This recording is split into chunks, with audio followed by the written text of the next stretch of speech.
উরি বাপ রে বাপ, কি ওই দেখো লাপি চলে আসবে, ওই দেখো পালিয়ে যাচ্ছে। So good morning everyone. So এখনও আমার মহাশিবরাত্রির ব্লগটা আপলোডই করা হয়নি, বিকজ ওটা এডিট করা হয়নি। আজকে হচ্ছে সানডের মর্নিং। সো তোমাদের কিছুক্ষণ আগে আমি কিচেন রুমে নিয়ে গেছিলাম চিংড়ি মাছ দেখাতে। তো বাবা আজকে সকালবেলা চিংড়ি মাছ আর কাতলা মাছ নিয়ে এসে, তো তোমাদের কাতলা মাছটা দেখায়নি, চিংড়ি মাছটা দেখলাম। ওরা যেহেতু মানে কি সুন্দর খেলছিল না, তো সেটাই তোমাদেরকে একটু দেখালাম আর কি। ভালো লাগে আর কি যে জলের মধ্যে কি সুন্দর খেলছি। সচরাচর তো আমরা মানে জ্যান্ত মাছ জ্যান্ত সব কিছু দেখি না, যখন আসে তখন ভালো লাগে দেখতে আর কি। তো আজকে সানডে হয়েই গেল, কালকে মানডে। তো কালকে আবার কলেজ আছে। তো সকালবেলা পিএলএম একটু ফোন করেছিল কলেজের ব্যাপারটা নিয়ে। সো আবার ভালো লাগছে যে সবাই একসাথে আবার কলেজে দেখা হবে কালকে। সো এই তো, আর এখন আমি ব্রেকফাস্ট করতে বসবো, আমি আর মা। চলো ব্রেকফাস্টটা করে নিই। আমি একটু কিচেন রুমে আসলাম, তো এখন দেখছি ইনাদি চলে এসে। তো মা ওদিকে বাবাকে লাঞ্চ দিয়েছে।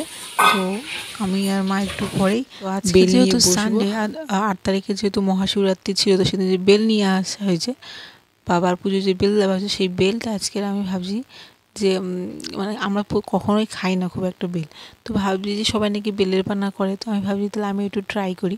আমি একটুখানি ইন্টারনেট ভালো করে দেখে নিয়েছি যে কীরকমভাবে করছে। তো বেলের পানা আজকে আর করবো না, বাট আমি বেলটাকে ফাটিয়ে রাখছি। ফাটিয়ে যে ওই কাতটা থাকে না, সেটাকে একটু বের করে রাখবো। তো এরমভাবে বেলটাকে ঘুরিয়ে ঘুরিয়ে, তো আমি এটাকে একটা নাইফের সাহায্যে এটাকে ফাটালাম আর কি। তো দেখো এরমভাবে হয়তো এটা একটুখানি পেকে গেছে বড়োটা, আর ছোটোগুলো একটু কাঁচা কাঁচা আছে। তো যাই হোক, সো এই তো বেল। তো আমি এখন মোটামুটি ফাটি সব খুলে নিয়েছি।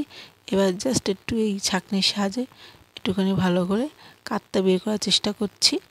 তো এই কাতটা বের করে রেখে দিলে কি ফ্রিজে যখন ইচ্ছে হবে তখন তুমি বেলে পানা করতে পারবে। তো অনেকে তো টক দই দেয়, বিট নুন দেয়, তো তোমাদের যেটা ইচ্ছে তুমি সেটাই করো। তো আমার যখন করবো আর কি পানাটা, তখন তোমরা দেখতেই পাবে। তো আজকে শুধু জাস্ট আমি এটা করে রেখে দিলাম। তো এটা ফার্স্ট টাইম করছি আর কি। আর আজকে রোদটাও খুব ভালো উঠেছে, তো এখানে একটা জবা ফুল ফুটেছে দেখছি। তো সেই জন্যই একটুখানি তোমাদের দেখালাম। আর আমাদের গোলাপ ফুলও নেওয়া হয়েছিল। এই জবা ফুল আর ওই গোলাপ ফুলগুলো প্রত্যেকটা গাছে খুব রিসেন্টলি নেওয়া হয়েছে আর কি। তো এই দেখো এই কাতটা হয়ে গেছে। সো এখন আমরা কিচেনে এসেছি। আমার তো স্নান হয়ে গেছে, মায়েরও স্নান হয়ে গেছে। তো আমরা এখন লাঞ্চ নিয়ে বসবো।